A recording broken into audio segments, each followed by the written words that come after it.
Qu'est-ce qu'on va faire d'eux, les amis? Qu'est-ce qu'on va faire d'eux?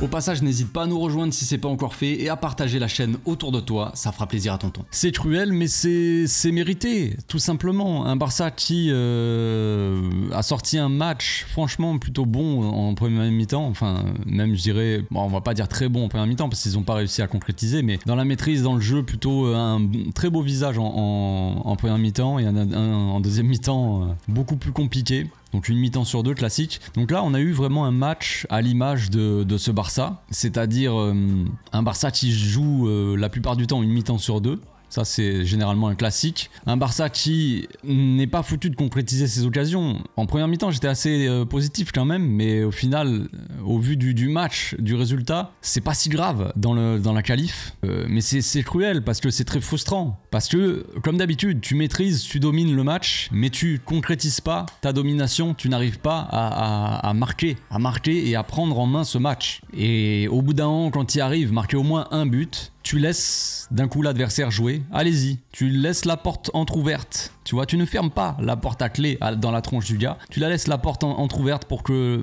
vas-y, il y a un espoir pour toi, rentre et mets-nous-en un, quoi. Et c'est ce qui s'est passé sur une erreur, encore une fois défensive, une défense encore une fois spectatrice qui préfère lever les mains plutôt que d'intervenir, on sait pas pourquoi, dès qu'il y a un truc on lève la main, genre, défendez les gars déjà. Au lieu de lever les mains, défendez, dans un premier temps. On verra après, si à la VAR ou le je sais pas quoi, elle interviendra, frérot. Mais au lieu de lever ta main, comme un abruti, défends, tout simplement. Il n'y a rien d'autre à faire. Tu es défenseur, il y a la balle devant toi, ne sois pas spectateur, frérot. C'est tout. C'est pas très compliqué, mais apparemment c'est trop demandé à cette équipe. Donc on reste... Ça, sur un goût amer quand on finit ce match-là, parce que on a vu un Barça assez dominateur sur l'ensemble du match, surtout en première mi-temps évidemment, mais sur l'ensemble du match, un Barça qui était au-dessus de cette équipe de Naples. Certes, on est à l'extérieur, mais ça veut pas dire grand-chose parce que cette saison, à l'extérieur, on n'est pas mauvais. À domicile, Naples sont pas spécialement bons. Donc ça voulait pas dire grand-chose. Quand on regarde le match, on se dit, on doit finir avec les occasions qu'on a, on doit gagner ce match.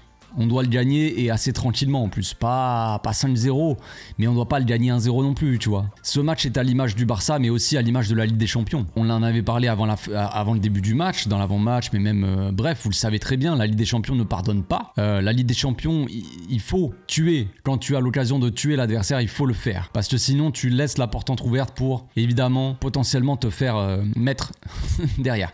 Donc du coup, là, le Barça, c'est ce qu'ils ont fait, quoi. Mais c'est comme d'hab, depuis le début de saison, c'est un peu comme d'habitude, on a cette défense un peu spectatrice, tout ça qui n'est pas concentré peut-être tout le match, des erreurs bêtes individuelles, Inigo Martinez qui sort un peu, Osimhen j'ai pas très bien vu l'action, parce qu'à chaque fois il remontrait le ralenti, mais il mettait en plein milieu de l'action, donc t'avais pas vraiment l'occasion de voir vraiment le truc, mais Osimhen qui joue bien le coup, qui protège le ballon, qui met sa jambe probablement devant, Inigo Martinez qui au lieu de l'empêcher, de le coller, vraiment serré, l'empêcher de se retourner, il se jette, donc il tombe, et derrière il y a personne. Les mecs, quand Celo il est là, bras levés, qui c'est l'abruti qui défend pas?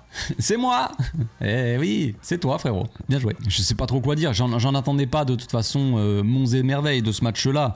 J'attendais pas une manita, j'attendais pas, voilà. J'ai été plutôt agréablement surpris entre guillemets de l'attitude des joueurs, vraiment même de Frenkie de Jong qui a montré vraiment une belle attitude, assez agressive pendant tout le match. Une première mi-temps de Gundogan que j'ai trouvé assez vraiment monumentale, vraiment au-dessus des autres. Gundogan dans l'attitude, vraiment partout, vraiment qui avait envie, mais qui petit à petit dans le match c'est un petit peu éteint.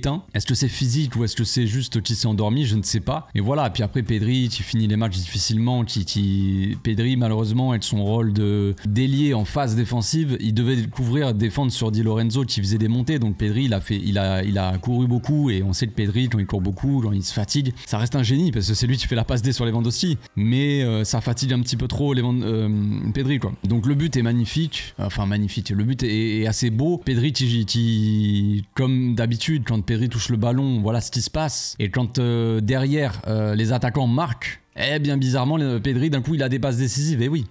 C'est étonnant. Mais Pedri, c'est pas la première fois qu'il donne des ballons comme ça, c'est juste que derrière ça marque pas, ça marque jamais. Là cette fois-ci ça a marqué, Lewandowski il a joué simple, efficace, il a fait son contrôle, comme ce qu'il a fait un petit peu dernièrement sur les buts.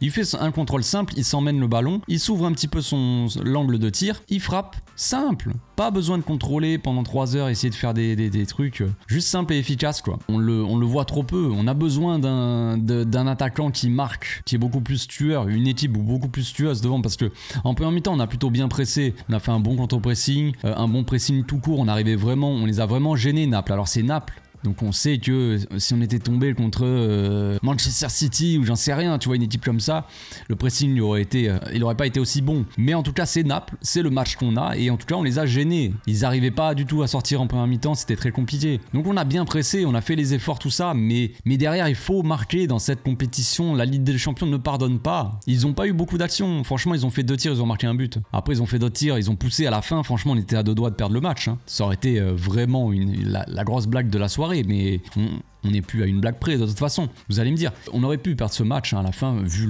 les joueurs, comment ils se sont fait dessus en fin de match. Ils ont lâché totalement le truc. On est revenu vraiment. Allez les gars, porte ouverte, allez-y, c'est pour nous. C'est nous qui payons l'addition. Donc frustrant. Christensen, moi qui ne m'a pas plu. Sans ballon, Christensen, j'ai rien à dire. Défensivement, j'ai rien à dire. Quand il s'agit de faire de pressing, les fautes intelligentes, de bloquer les trucs, de plaquer les mecs au sol pour faire des petites fautes comme ça. L'agressivité aussi, j'ai rien à dire. Il a été plutôt agressif dans l'entrejeu. Il a récupéré quelques ballons, Christensen. Donc moi, ça me va.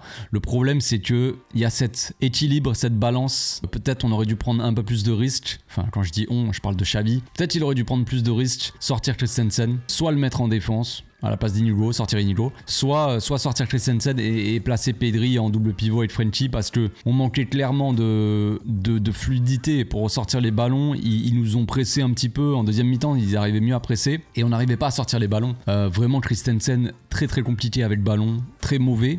J'ai trouvé, franchement, je l'ai trouvé peut-être plus mauvais que Roméo avec ballon. Christensen, c'est pour dire. J'adore Christensen, mais là, au milieu, c'est très compliqué parce qu'il ralentit tout. C'est comme si on avait Lewandowski qui jouait double pivot, tu vois. Il n'a pas la finesse technique pour se retourner, l'agilité aussi pour se retourner face au jeu et rapidement et jouer vers l'avant. Il ne le fait quasiment jamais. Jouer avec Christensen, c'est vraiment faire le choix d'avoir cette assurance, on va dire, côté défensif, mais avec ballon pour créer les offensives, construire le jeu, c'est se tirer une balle dans le pied quoi. Donc voilà, il y a ce dosage. Voilà, moi je serais parti avec Christensen dans un double pivot, mais vu le match compliqué qu'il faisait, je pense que j'aurais fait rentrer peut-être dans un premier temps Rafinha à gauche, comme il l'a fait dernièrement, tester ça. Comme ça, il a cette hargne, ce côté pressing défenseur, parce que Rafinha à part presser, voilà. Donc il aurait pressé un petit peu, ça aurait soulagé Pedri du pressing, des courses défensives, et Pedri ça l'aurait mis au cœur du jeu et il aurait bonifié tout le jeu en fait, tout simplement. Et il aurait continué quand même à faire les efforts défensifs, Pedri, sans le voir trop haut, tu vois. Mais après vous allez me dire, il aurait pas fait la passe D du coup, peut-être. Mais peut-être qu'après, même en ayant marqué, on manque clairement en fait de maîtrise au milieu. Le problème c'est que ce Barça là sans maîtrise ne sait absolument pas défendre. Ils ne savent pas avoir la maîtrise du ballon, mais c'est encore pire quand on ne l'a pas. Parce que vraiment si on n'arrive pas à maîtriser le match de bout en bout, avoir la possession vraiment et avoir vraiment cette domination avec le ballon, derrière on est sûr de se faire punir en fait. C'est sûr, on le savait. On a vu la fin de match, on savait qu'on allait prendre au moins un but. Et on aurait pu, comme je l'ai dit, perdre le match, ça m'aurait même pas choqué franchement. Donc c'est cruel les amis, mais on va finir là-dessus. C'est pas non plus catastrophique, ça reste un match nul, match aller. On a le retour à la maison. On verra comment ça se passe. On aura les retours de Félix, peut-être il sera plus en jambes. Ferran Torres aussi, peut-être il sera de retour. On aura plus de solutions, disons, à apporter à cette équipe. Où est-ce qu'on va aller? Ça, pour l'instant, franchement, on peut pas vraiment le savoir. On se retrouve demain les amis pour soit pour la FAQ, soit pour l'analyse, soit les deux, un petit mélange des deux, je ne sais pas encore. Mais d'ici là, portez-vous bien. Passez une très bonne soirée.